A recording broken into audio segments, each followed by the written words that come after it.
Parli VDD चाळीतील रहिवाशांना आता त्यांची हक्काची घरं मिळणार आहेत। 556 घरांचा उद्या ताबा देण्यात येईल तर मुख्यमंत्री देवेंद्र फडणवीसांच्या हस्ते चाव्यांचं वाटप होणार आहे। दोनही उपमुख्यमंत्रीही यावेळी उपस्थित असतील। स्थानिक आमदार म्हणून आदित्य ठाकरे उपस्थित राहणार का हे पाहणं महत्त्वाचं असेल।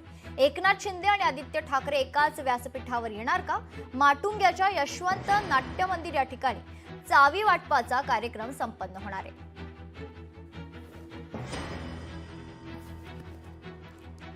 या संदर्भात सविस्तर माहिती जाणून घेऊयात। आमचे प्रतिनिधी चेतन ननावरे आपल्या सोबत जोडले जात आहेत। चेतन, खरं तर आता बीडीडी चाळीतील रहिवाशांना त्यांच्या हक्काची घरं मिळणार आहेत। महत्त्वाचं म्हणजे हा जो कार्यक्रम होणार आहे चाव्या वाटपांचा, या कार्यक्रमात आदित्य ठाकरे उपस्थित असतील का? कारण एकनाथ शिंदेही या कार्यक्रमाला उपस्थित असणार आहेत। चेतन,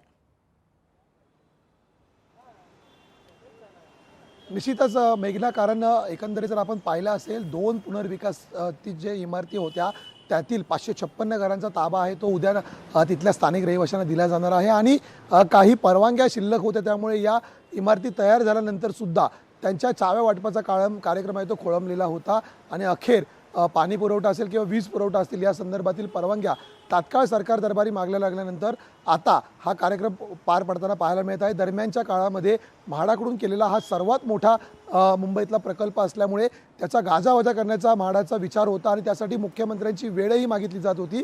मात्र रहिवाशांना कुठल्याही प्रकारे घरांचा ताबा मिळण्यामध्ये विलंब होऊ नये म्हणून मुख्यमंत्र्यांनी छोटेखानी कार्यक्रम घेण्याचा सूचना दिल्या आणि त्यानुसार आता यशवंत नाट्य मंदिरमध्ये हा कार्यक्रम पार पडत आहे। मात्र दुसरीकडे जर पाहिलं तर हा मतदारसंघ आहे तो आदित्य ठाकरे यांचा मतदारसंघ आहे, त्यामुळे स्थानिक आमदार म्हणून त्यांना निमंत्रण पत्रिका जाईलच।